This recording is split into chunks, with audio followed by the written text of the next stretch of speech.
안녕하세요 여러분. 과학영상 수업입니다. 과학영상 수업은 여러분들 지금 이 화면에 보이는 이 무들 시스템을 이용해서 수업이 이루어지게 됩니다. 선생님이 문자를 보내서 무들 시스템에 다 가입하도록 안내를 했는데 선생님이 가입 코드를 드렸거든요. 그런데 가입 코드 받기 전에 이미 막 들어와 있는 학생들도 있더라고요. 선생님이 깜짝 놀랐어요. 규칙성이 눈에 보였나 보죠. 자, 어쨌든 여러분들 한 학기 동안 과제 제출이라든지 모든 수업 자료는 이 무들 시스템을 이용해서 여러분들에게 배포하고, 여러분들도 이 무들 시스템을 이용해서 제출을 하셔야 됩니다. 자, 오늘은 이제 첫 번째 시간인데요. 선생님이 여기 보면 수강생 사전조사라고 이렇게 만들어 놓은 것이 있거든요. 요것을 하지 않으면 다음 이수 처리가 되질 않아요. 그래서 여러분들 꼭 요 수강생 사전조사 클릭하셔서 입력을 해 주시고요. 그리고 여러분들 이 슬라이드는 요 밑에 과형 1차 시라고 되어 있는 요 슬라이드 클릭하면 다운로드를 받을 수 있습니다. 여러분들은 요것을 다운로드 받아서 보시면 되겠고요. 그리고 수업이 끝나면 여기 퀴즈 문제도 한번 풀어보세요. 여기 있는 퀴즈 문제는 지필고사에 출제가 될 수도 있으니까 꼭 한번 풀어보시기 바랍니다. 이 퀴즈 문제 정답률을 직접 점수에 반영하진 않아요. 그냥 여러분들 공부하시라고 선생님이 여기 퀴즈 문제를 만들어 놨고요. 우리 한번 얼굴을 봐야 되니까 이따가 이 줌 회의 참가하기 누르셔서 모두 이제 얼굴을 보여주시면 좋겠습니다. 온라인 수업이 되는 동안 이 줌을 이용해서 같이 얼굴 보면서 이렇게 수업도 하고 질문도 하고 이렇게 수업이 진행이 될 예정입니다. 선생님은 여기 슬라이드가 있고 여러분들에게는 이제 PDF만 제공을 했거든요. 이제 여러분들은 PDF를 보시고 그 다음에 선생님은 이제 슬라이드를 놓고 설명을 할게요. 첫 번째 시간은 약간 이제 오리엔테이션 성격도 있고요. 그리고 카메라 발달사 그리고 DSLR, 우리 학교에 이제 DSLR을 이용해서 수업을 해서 이 과학 영상 수업이 굉장히 인기가 많은 편이에요. 그래서 DSLR의 특징까지 오늘 선생님이 설명을 해 드릴 텐데요. 선생님은 이제 카메라를 사용한 지는 조금 오래됐는데 뭐 선생님이 볼 때 그런 것 같아요. 보통 남자들은 항상 장난감을 가지고 놀아요. 어렸을 때 이제 남자애들 보면 로봇이라든지 뭐 권총이라든지 이런 장난감을 가지고 놀잖아요. 근데 이게 좀 어른이 돼서도 마찬가지예요. 어른이 돼서도 남자들은 장난감을 가지고 노는데 많은 남자들이 가지고 노는 장난감 중에 하나가 자동차, 그리고 뭐 오디오, 그리고 카메라 이런 장난감을 많이 가지고 놀고요. 선생님은 거기 플러스 요즘 천체 망원경 이것도 장난감으로 많이 가지고 노는 편이에요. 자, 선생님은 카메라를 이렇게 다루는 것을 굉장히 즐겨하고 취미 생활을 했었는데 이렇게 과학과에 와서 수업을 하다 보니까 과학 영상이라는 강좌가 있어서 그동안 선생님이 취미로 이렇게 틈틈이 공부해 온 내용을 수업에 접목시킬 수 있게 돼서 좀 굉장히 선생님이 이거 좀 좋아하는, 수업하기 좋아하는 그런 과목이에요. 그렇다고 선생님이 이제 아주 전문가는 아니어서 여기 오늘 수업 내용은 예를 들면 카메라가 어떻게 발달했느냐 하는 이런 발달사 부분인데, 이 부분은 이제 수업을 하려고 선생님이 인터넷에 있는 자료를 참고해서 그냥 만든 자료입니다. 보통 그 위키피디아 내용을 많이 참고했어요. 여러분들도 그래서 검색해보면 쉽게 알 수 있는 내용이지만 선생님이 한번 정리한 대로 쭉 설명을 해 드리도록 할게요. 먼저 카메라가 어떻게 만들어졌느냐 하는 것을 보면은 이제 카메라는 이제 카메라 옵스큐라라고 하는 것이 그 조상이라고 볼 수 있어요. 카메라 옵스큐라 사진이 지금 여기 이렇게 나오고 있는데 뭐 여러분들 모양 딱 보니까 어떤 모양인지 금방 감이 오시죠? 카메라 옵스큐라는 그 원리가 그 바늘구멍 사진기의 원리예요. 이렇게 바늘구멍을 통해서 이렇게 경치들이 이렇게 스크린에 투영되면은 180도 회전된 이런 상이 생기게 되겠죠. 이걸 어두운 방에서 이렇게 과거에는 이 풍경을 그대로 옮겨서 그림을 그리는데 요런데 이용을 한 거죠. 이게 카메라가 되려면 이렇게 사람 손으로 그리는 것이 아니라 이 빛이 그대로 어떤 이미지로 남도록 하면 그것이 바로 이제 카메라가 되는 거겠죠. 이런 식으로 카메라의 조상이 바로 이 카메라의 옵스큐라라고 하는 것인데요. 이걸로 실제로 사진을 찍었습니다. 문헌에 따라서 1826년이라고 나와 있는 것도 있고 1827년이라고 나와 있는 것도 있는데, 바로 아까 봤던 그런 카메라 옵스큐라에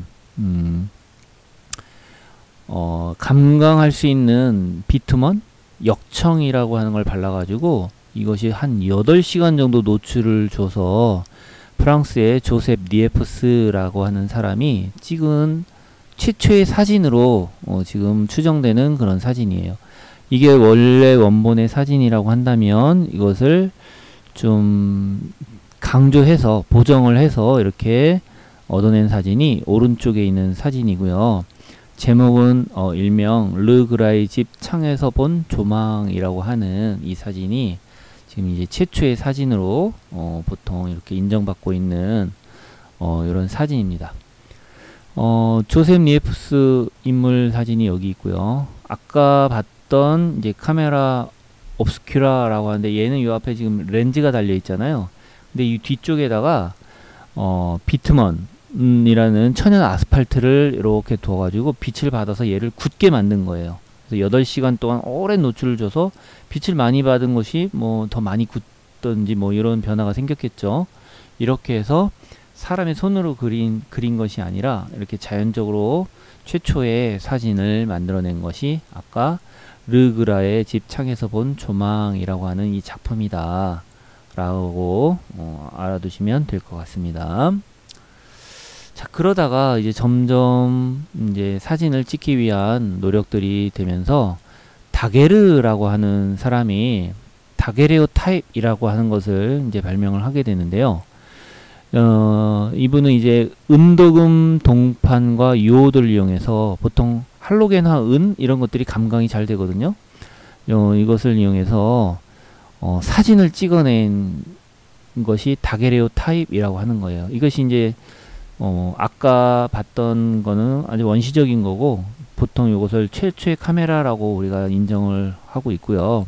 얘는 비교적 아까 르그라의 창문에서 본 조망 같은 경우 8시간 노출을 줬다면, 얘는 비교적 짧은 노출 시간으로 굉장히 선명한, 이게 팔의 템플 큰 길이라고 하는 여기 작품이 있죠. 비교적 이렇게 선명한 그런 결과물을 얻어낸 것이 바로 다게레오타입이라고 하는 거다 라는 거죠. 그런데 아직 이거 진정한 카메라라고 보기는 어려워요. 왜냐면 우리가 사진이라고 하면, 요즘은 디지털 사진이라서 여러분들이 잘 이해를 하지 못하실 텐데, 옛날에 사진이라고 하면 필름이 있고 그 필름을 현상한 다음에 필름으로부터 똑같은 사진을 다량으로 인화를 할 수 있어야 되거든요. 그런 게 진짜 사진이에요.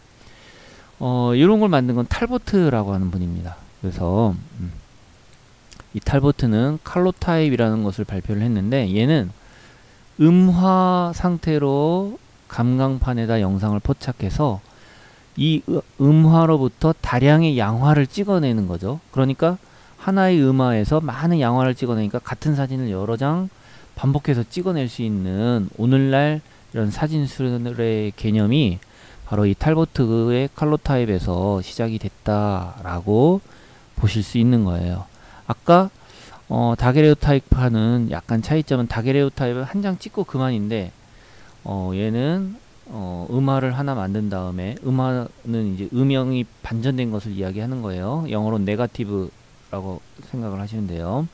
그 하나의 네거티브에서 많은 포지티브 양화를 이렇게 만들어내는 이런 사진술의 개념은 이제 탈보트에서 시작이 됐다라고 생각을 하시면 될 것 같아요. 그러다가 이제 점점 이제 감광, 빛에 의해서 빛에 감응하는 것을 감광이라고 하는데, 빛에 감응하는 그런 물질들을 이제 계속 개발하기 시작하는데, 초창기에는 습판이라고 하죠. 웻 플레이트라고 하는데 습식 그런 강강판을 이용을 했어요. 마르지 않고 젖어 있었다는 거죠. 그래서 철판에다가 필름 역할을 하는 이런 감강제를 이렇게 바르고 기름으로 된 유제를 바르고 이 유제가 마르기 전에 빨리 찍어야 돼요. 그러니까 습식이죠. 이게 마르면 안 되는 거예요. 그래서 얘 같은 경우에는 마르기 전에 빨리빨리 찍어야 되니까 좀 불편함이 있었겠죠. 그래서 그 다음으로 나오는 게 이제 습식이 아닌 건식. 우리가 보통 사진 건판이라고 많이 이야기를 하거든요. 사진 건판, 영어로 드라이 플레이트라고 하는 게 이제 19세기 후반에 개발이 되게 됩니다. 그래서 빛에 민감한 은염, 할로겐화 은 같은 것들, 이런 것들을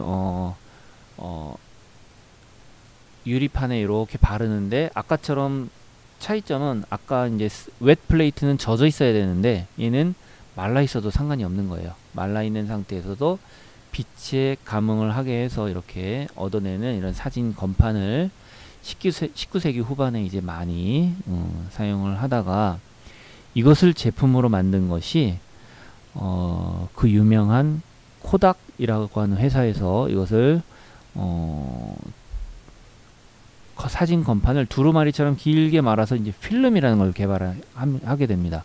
이런 필름으로 사진을 이제 찍게 되는 거죠. 이게 필름으로 찍는 아주 초창기 카메라예요. 여기 19세기 후반에 코닥 넘버 1 그리고 이제 20세기 초반에 코닥 넘버 2라고 하는 이런 카메라 만드는 회사가 굉장히 신기술로 돈을 많이 벌었겠죠. 그쵸?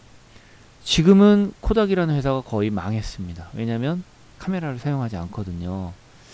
코닥에서 그 디지털 카메라의 이미지 센서를 몇 개 특허를 가지고 있긴 하는데 과거에 가지고 있던 특허는 이제 거의 쓸모없는 상태가 돼서 코닥은 지금 거의 망한 회사라고 봐도 될 것 같아요.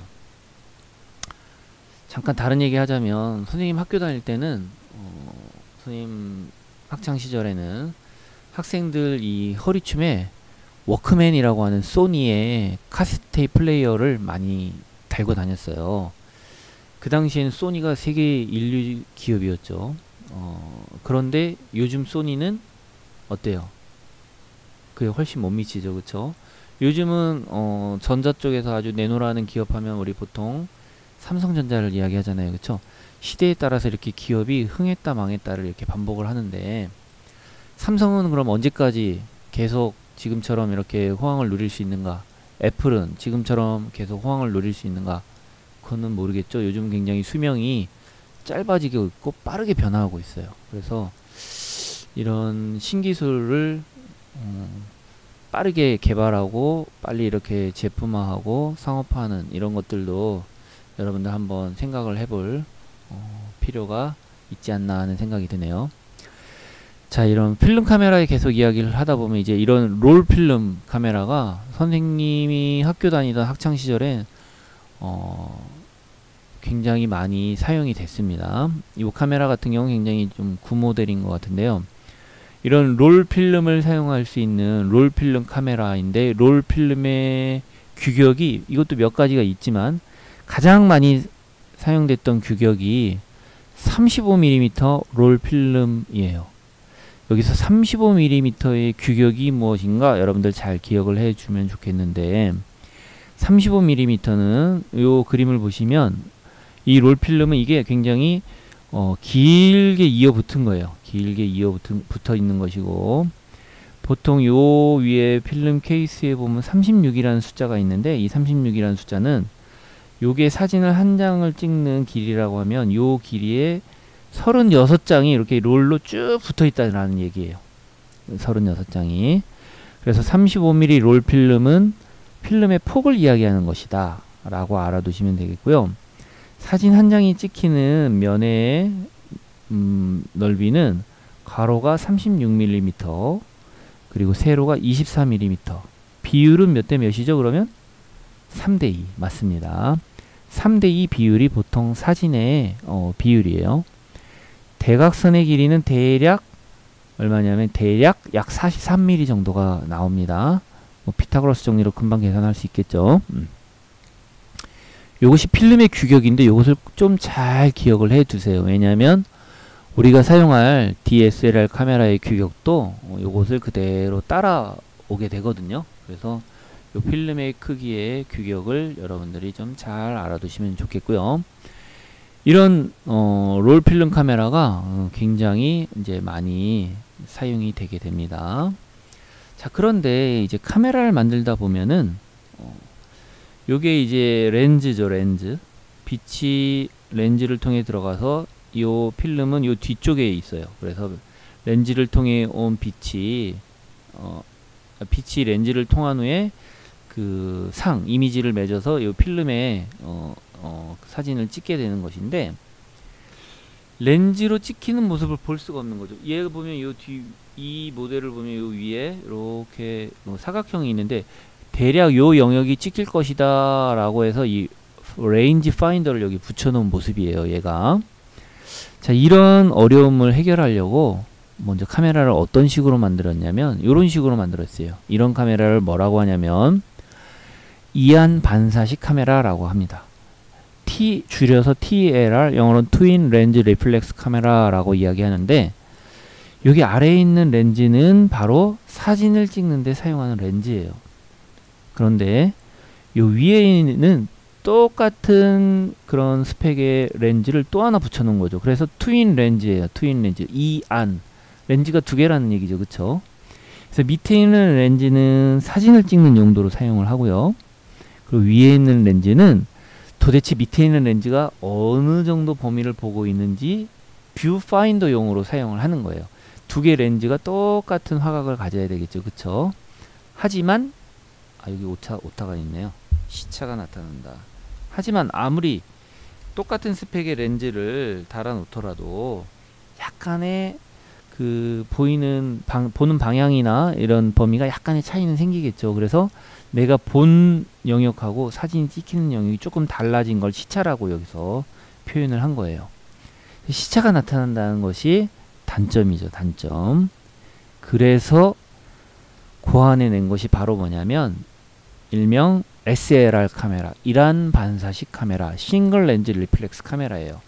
자, 요 모델을 보시면 아까 모델하고 비교하면 위에 있는 렌즈를 하나 없애버리고 어떻게 했냐면 아래에 있는 렌즈에서 오는 빛을 여기에다 거울을 하나 달아서 거울로 위쪽으로 뽑아 올리는 거죠.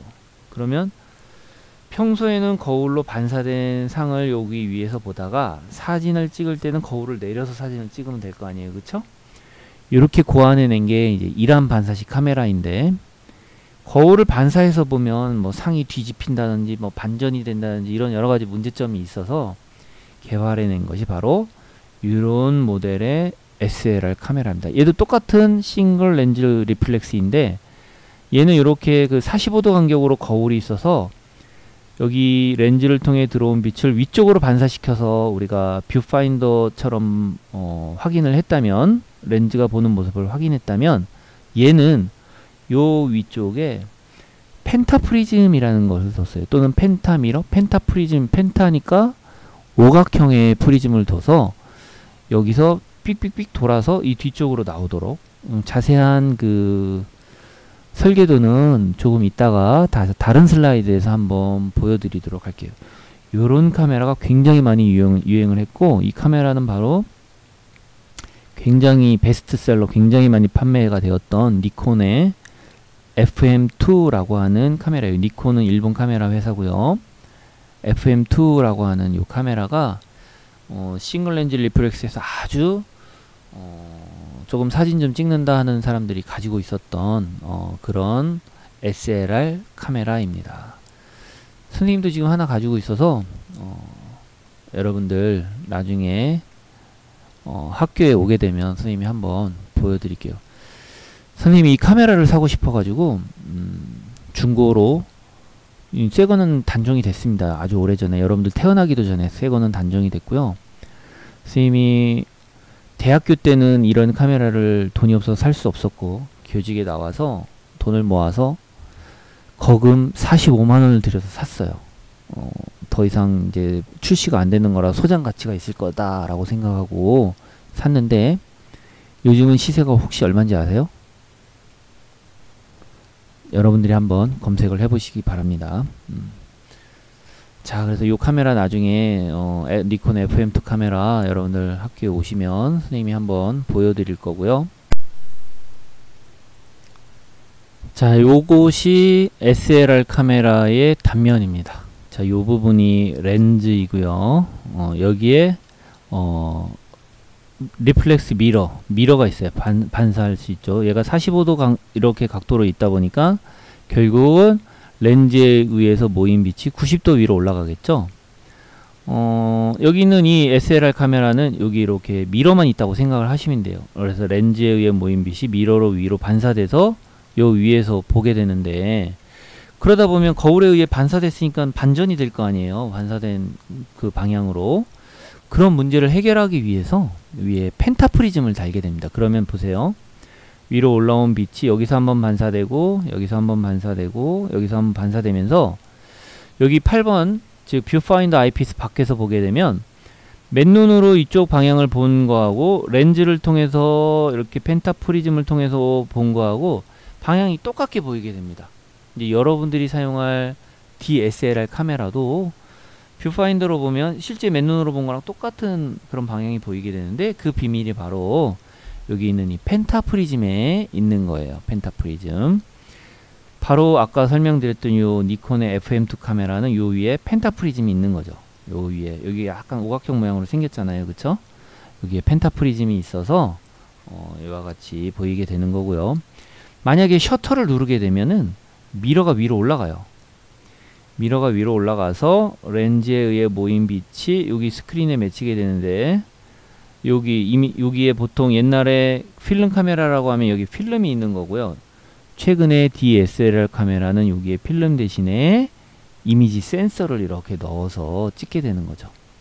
그래서 이 SLR 카메라는 아까 TLR 트윈 렌즈 리플렉스 카메라에 비해서 싱글 렌즈 리플렉스 카메라는 장점이 많이 있겠죠. 예를 들면 시차가 없다. 아까 시차 뭐라 그랬죠? 트윈 렌즈 리플렉스는 사진 찍는 렌즈와 뷰파인더용 렌즈가 다르다 보니까 서로 바라보는 각도나 화각이나 이런 게 조금 다를 수 있단 말이죠. 그런데 SLR 카메라는 이 화각이 완전히 일치가 된다는 것이 장점이고요. 보통 일반적으로 그리고 렌즈 교환이 가능한 것이 일반적이에요. 근데 혹시 사람들이 잘못하는 게 SLR 카메라는 렌즈 교환할 수 있는 카메라가 SLR 카메라라고 이렇게 알고 있는 사람들이 있는데, 그거는 잘못된 상식입니다. SLR 카메라는 싱글 렌즈 리플렉스, 즉 뷰파인더용 렌즈와 그 다음에 사진 찍는 렌즈가 하나다라는 의미예요. 이란 반사식 카메라라는 의미일 뿐이고, 대부분의 싱글 렌즈 리플렉스 카메라가 렌즈 교환 방식을 채용하고 있다. 이렇게 알아두는 것이 더 정확할 것 같습니다. 자, 그러면 SLR 카메라는 장점만 있느냐? 아니요, 단점도 있어요. 어떤 단점이냐면, 자, 사진을 찍을 때 요 미러가 올라가야만 사진이 찍히겠죠. 그쵸? 여기 화살표처럼 올라가면은 뷰파인더는 보여요? 안 보여요? 안 보이겠죠. 그쵸? 이것을 우리는 뭐라고 하냐면 블랙아웃이라고 이야기해요.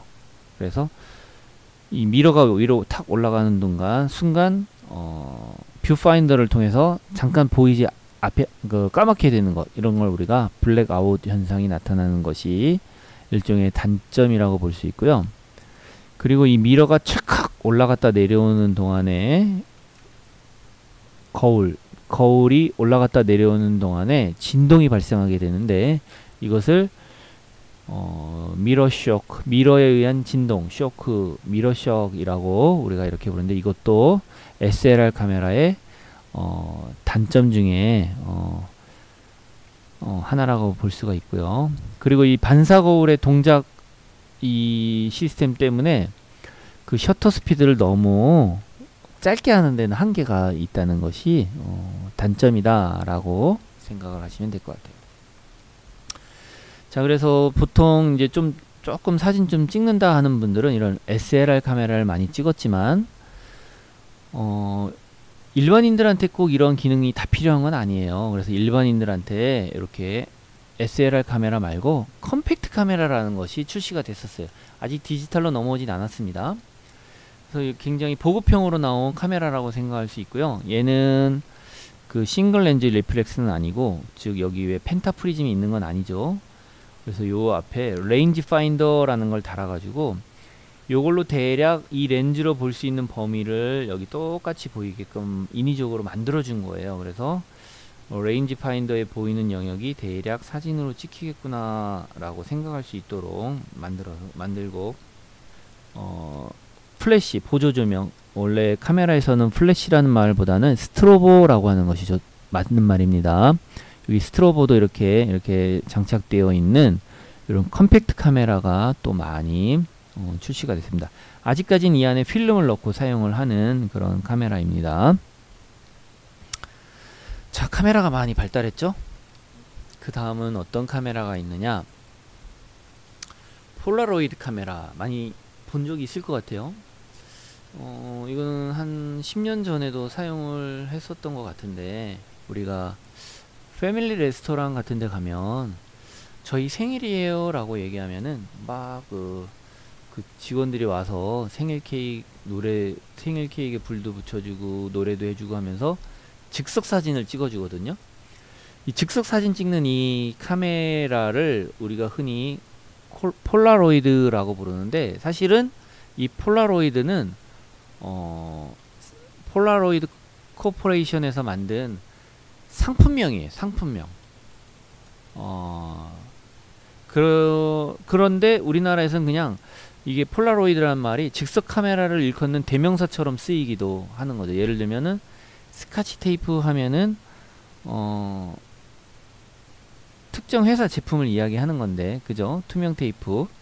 근데 우리가 보통 스카치 테이프라고 부르잖아요. 그것처럼 이 폴라로이드라는 말이 우리는 흔히 즉석 사진을 부르는 말로 생각할 수가 있는데, 사실은 즉석 카메라의 특정 회사의 상품명인데 뭐 그냥 불러도 무방할 것 같아요. 다 이해하고 우리가 알아들을 수 있으니까요. 이 폴라로이드는 바로 찍자마자 여기 인화, 사진이 만들어지는 이런 형태도 한동안 많이 유행을 했었습니다. 왜냐하면 옛날에는 필름으로 사진을 찍은 다음에 이 필름을 사진관에 맡겨서 현상을 한 다음에, 암실에서 현상을 한 다음에 이 현상한 필름을 가지고 다시 인화를 하는 과정을 거쳐야 됐거든요. 근데 이 폴라로이드는 찍자마자 사진이 나오니까 굉장히 필요에 따라서는 굉장히 유용한 그런 사진기라고 생각을 하시면 됩니다. 자, 이런 폴라로이드가 나오고 그 다음에 어떤 게 나왔냐면 이제 동영상을 녹화하는 캠코더의 시대가 옵니다. 여러분들 이거 요 오른쪽에 TV 화면인데 왜 응답하라, 이게 1988인가요? 저 선생님 TV를 안 봐서 잘 모르는데, 그 응답하라 시리즈에 보면 요 아저씨가 이렇게 비디오 카메라를 가지고 있는 모습이 있잖아요. 이 동영상, 하나의 사진이 아니라 스틸샷을 여러 번 이렇게 여러 장 찍어서 빠르게 돌릴 수 있는 이런 동영상을 찍는 캠코더의 시대가 오고요. 자, 그리고 나서는 이제 디지털 카메라가 개발이 되어서 디지털 카메라의 시대가 오게 되는 겁니다. 디지털 카메라는 이제 필름 대신에 이미지 센서라는 것을 사용을 하게 되는데, 이미지 센서는 가로 세로 직사각형 모양을 가로 세로를 이렇게 나눠서 이 자그마한 공간에 빛을 감지할 수 있는 그런 픽셀들이 있게 되는데, 이 픽셀에서 빛을 감지하는 원리는 바로 그 광전효과의 원리예요. 광전효과 뭔지 여러분들 물리 시간에 배워서 아시죠? 반도체가 이렇게 광자를 받게 되면 거기서 전자가 튀어나오는 거죠. 그쵸? 그 전자의 개수를 세면 광자가 몇 개 도달했는지를 알 수 있을 거 아니에요? 바로 이러한 원리로 우리 천문학에서는 이제 별의 밝기를 측정합니다. 광전 측광이라고 하는데, 광전 효과를 이용해서 별의 밝기를 측정을 하는 거죠. 그래서 우리 히파르코스가 1등급이라고 정한 별이 6등급으로 정한 별보다 약 100배 정도 밝다라고, 이런 것들을 다 우리가 말할 수 있는 것이 바로 측광 기술, 광전 효과 덕분이라고 생각을 하시면 되는데, 이 기술이 발달을 해서 이제 이 광전 측광기를 쭉 나열을 해놨다고 생각을 하시면 돼요. 그런 것을 우리가 CCD라고 부르는데, CCD는 커플 차지드 디바이스라고 해서 광전 측광기가 여러 개 있다라고, 여러 개를 이렇게 굉장히 좁은 공간에 밀집시켜 놓은 거다라고 생각을 하시면 될 것 같아요. 이것을 이제 필름 대신에 이미지 센서로 사용을 해서 사진을 찍는 데 이용을 하는 거예요. 그래서 디지털 카메라가 처음 이제 출시가 됐을 때는 아직까지 그 CCD 집적 기술이 많이 발달하지 않았기 때문에 그 이미지 센서의 화소, 픽셀이 몇 개냐가 굉장히 주된 관심사였어요. 여기 있는 이 사진을 보게 되면 오른쪽에 있는 카메라는 200만 화소 카메라라고 되어 있고요. 왼쪽에 있는 카메라는 400만 화소라고 되어 있거든요. 그러면 얘는 이미지 센서, 즉 이미지 센서의 한 픽셀 하나하나가 광전 측광기라고 생각하면 광전 측광기 200만 개를 모아놓은 거다, 배열해 놓은 거다, 이렇게 생각을 하시면 될 것 같고요. 각각의 픽셀이 받아들인 빛의 세기를 가지고 이미지를 표현을 하게 되는 겁니다. 요런 카메라가 이제 출시가 돼서 필름이 이제 점점 활용 빈도가 낮아지게 됩니다. 그러다가 이제 DSLR이 출시가 되는 거예요. DSLR은 SLR 카메라에 이제 필름을 빼버리고 이미지 센서를 장착한 거죠. 처음에는 가격이 너무 비싸서 일반인들은 DSLR 카메라를 감히 사용하기가 쉽진 않았어요. 그런데 2000년대 초반에, 여러분들 2000년대 초반에 태어나셨죠?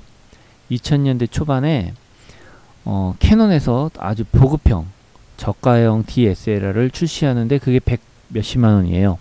이전에는 300만원, 500만원 했던 DSLR 카메라가 100만원대로 떨어지면서 많은 사람들이 이제 DSLR 카메라를 접하는 그런 시대로 시대가 도래하게 됐고요. 원래 카메라 회사는 아까 코닥이라는 회사 있었죠. 올림푸스라는 회사 있고 뭐 여러 회사가 있습니다. 여러 회사들이 있고 심지어 삼성에서도 카메라를 만들었었어요.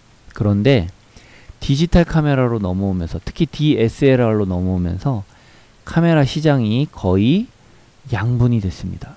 거의 두 회사가 절반씩 시장을 점유하게 돼요. 그 한 회사가 바로 니콘이라는 회사고, 또 다른 회사는 바로 캐논이라는 회사예요.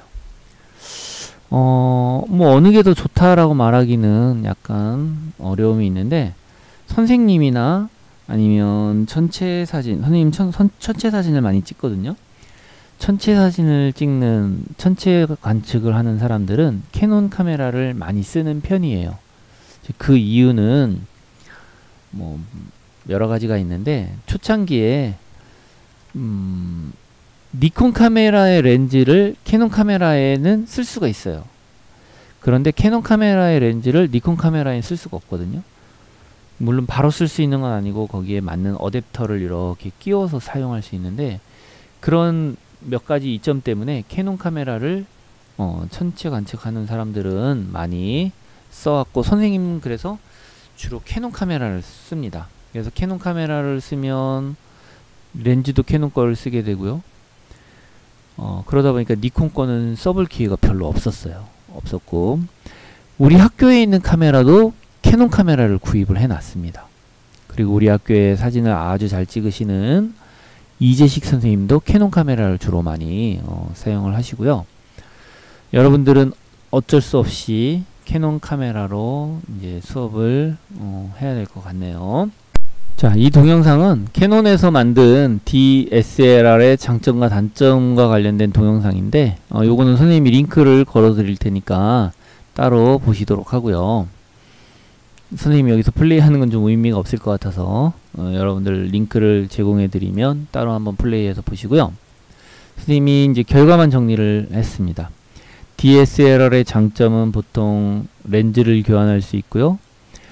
좋은 렌즈를 쓰면 사진의 품질이 굉장히 좋아질 수 있고요. 아까 말한 것처럼 사진이 찍히는 화각이 뷰파인더로 보는 화각과 같고요. 최근에는 DSLR 카메라가 이제 동영상 촬영 기능까지 추가가 되어서 요즘 뭐 독립방송 하시는 분들, 이런 분들은 DSLR로 영화, 독립 영화 같은 거 다 촬영 가능할 정도로 굉장히 성능이 좋아졌습니다. 그래서 풀 HD 영상을 찍는 그런 DSLR 카메라도 있고요. 최근에 출시된 거는 4K, 4K. 4K라고 하면은 풀 HD 4개가 있는 그런 크기거든요. 그런 그 정도의 동영상도 아주 원활하게 찍는 그런 DSLR도 현재 출시가 되어 있습니다. 하지만 DSLR이 이제 단점도 있어요. 단점은 뭐냐면 첫째, 가격이 비싸다. 크고 무겁다. 이거 아주 치명적인 단점인 것 같네요. 그다음 미러 쇼크가 있다. 아까 이야기했죠. 블랙아웃이 있다. 이런 것들은 단점이라고 볼 수가 있습니다. 자, DSLR이 끝이 아니죠. DSLR에서 단점을 보면은 미러 쇼크가 있다. 블랙아웃이 있다라는 게 단점이고 크고 무겁다라는 게 단점이잖아요. 이런 단점을 우리 공학자들이 그냥 내버려 둘 리가 없죠. 이런 단점을 보완한 카메라가 바로 미러리스 카메라예요. 미러리스 카메라. 미러리스는 말 그대로 미러가 없습니다. DSLR 구조가 기억이 나실까요? 한번 되돌아가 보면 이 미러가 없어요. 위에 펜타프리즘도 필요가 없죠. 그럼 굉장히 가볍고 컴팩트해지겠죠? 대신에 요 역할을 하는 걸 누가 대신하느냐? 요 뒤쪽에 이미지 센서를 달아서 액정을 달아서 액정 화면으로 보는 거예요. 그래서 액정 화면으로 보면서 찍는 미러리스는 굉장히 작고 가벼운데 DSLR의 장점인 렌즈 교환 방식은 그대로 살려뒀어요. 렌즈는 교환할 수가 있습니다. 하지만 단점은 액정을 통해서 시야를 확인하니까 액정이 배터리를 소모한다든지 아니면 너무 햇빛이 밝은 곳에서는 액정이 보이지 않는다든지 하는 것이 단점이라고 볼 수가 있겠네요. 그쵸? 자, 그러면서 또 더 나중에 나온 카메라는 바로 액션캠이라는 거예요. 여러분들 고프로라는 거 많이 들어봤죠? 요즘 유튜브 방송하는 친구들 참 많던데 아주 간단하게 들고 다니면서 가볍게 들고 다니면서 촬영할 수 있는 액션캠 가격이 굉장히 쌉니다. 선생님이 요거 샀는데 요거 10만원도 안 해요. 그 정도로 가격이 매우 저렴해진 게 바로 이런 액션캠이고요. 가볍고 굉장히 컴팩트해서 주머니에 쏙 넣고 다니면 되겠죠. 그쵸? 그리고 최근에는 따로 카메라를 들고 다니지 않아도 돼요. 왜냐하면 휴대전화가 워낙 카메라 성능이 좋아졌고 최근에 출시된 그런 휴대폰들은 뭐 렌즈를 여러 개, 카메라를 굉장히 여러 개 이렇게 장착한 그런 휴대전화도 많이 출시가 된 것 같습니다. 그렇다면 다음엔 어떤 카메라가 나올까요? 어떻게 뭐 상상할 수 없죠? 뭐 우리 생각하는 건 거의 다 실현해내고 있으니까 다음에는 아마 더 좋은 카메라가 우리 생각지 못한 카메라가 더 나올 것 같고요. 자, 몇 가지 안내사항을 말씀드리면 여러분들 이제 지금 당분간은 온라인 수업이어서 실습을 하지 못할 테지만 만약에 실습을 하게 되면 학교에 있는 DSLR을 여러분들이 사용하게 되는데 DSLR은 그 사진 용량이 꽤 큰 편이에요. 한 장에 뭐 10MB 정도가 돼요. 100장 찍으면 어떻게 되나요? 1GB인가요? 100장에 1GB. 그러면 1000장 찍으면 10GB. 그래서 여러분들 노트북 저장장치 공간이 충분하지 않죠? 그러면 어떻게 하느냐? 좀 외장하드 같은 것을 하나 개인적으로 마련을 해서 자기 사진은 자기가 저장을 해야 됩니다. 여러분들 성적이 나갈 때까지 여러분들 찍은 사진은 반드시 여러분들이 꼭 보관을 하고 계셔야 됩니다. 과학 영상이 총 수업이 7반이에요. 7반. 1반부터 7반까지. 어느 날은 2반씩 수업이 있어서 그날 찍은 여러분들이 사용한 카메라를 다음 시간엔 다른 학생이 사용을 해요. 총 7명이 사용하겠죠. 7반이니까. 그러면 그 카메라의 메모리 카드에 있는 그 사진은 다른 학생이 볼 수도 있고 다른 학생이 지워버릴 수도 있어요. 그래서 매 수업 시간이 끝나면 여러분들 그 수업 시간에 찍은 사진은 반드시 여러분들 컴퓨터로 옮겨서 가져가셔야 돼요. 개인적으로 사진을 저장하셔야 됩니다. 그리고 과학 영상 시간에 컴퓨터 필수고요. 여러가지 소프트웨어를 사용할 예정입니다. 그래서 혹시 맥을 쓰는 학생들은 맥북 쓰는 학생들은 맥용 소프트웨어를 개인이 알아서 잘 설치하셔야 되고요. 뭐 패러렐을 쓰신다든지 부트캠프를 쓰신다든지 간혹 윈도우 전용 프로그램을 써야 된다면 알아서 실행해서 쓰시기 바랍니다. 선생님이 맥을 써보질 않아서 거기에 대해서 큰 도움을 드릴 수가 없어요. 자, 오늘 첫 시간 일단 수업은 이렇게 설명은 여기까지 하도록 하고요.